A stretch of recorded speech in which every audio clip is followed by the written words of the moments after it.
Iginiit ng Pangulo na responsibilidad ng liderato at hindi na maaaring maulit ang nangyari sa Ayungin Shoal na ikinaputol ng daliri ng isang sundalo.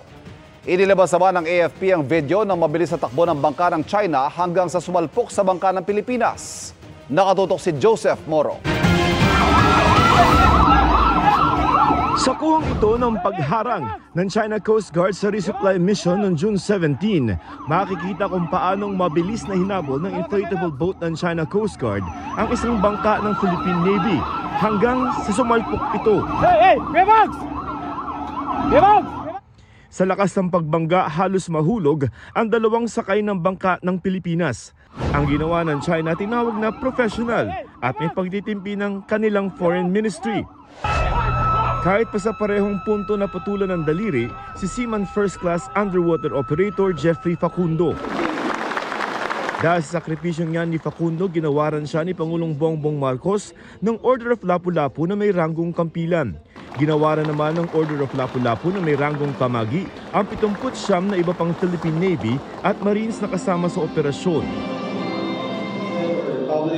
Bago nito ay kinausap ng personal ng Pangulo ang 80 sundalo. Sa pagharap ng Pangulo sa mga sundalo dito sa AFP Western Command, sinabi niya na responsableng bansa ang Pilipinas at hindi ito gagamit ng dahas o intimidasyon para makapanakit ng kapwa.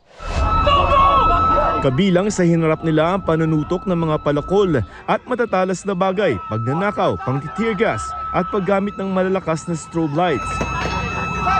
I salute the 80 officers and troops who sailed the waters and exercised the greatest restraint amidst intense provocation.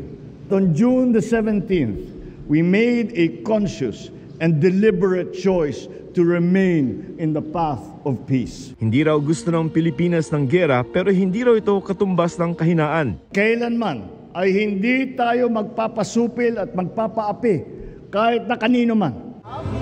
Sa harap nila at ng Defense Secretary, AFP Chief of Staff at mga pinuno ng AFP Western Command at Philippine Coast Guard, sinabi ng Pangulo na ang nangyari ay responsibilidad ng liderato. Sabay sabing hindi na pwedeng mangyari ulit ang sinapit ng mga sundalo sa Ayungin noong June 17.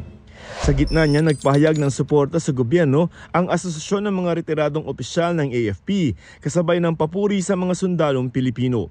Para sa GMA Integrated News, Joseph Morong, nakatutok 24 oras.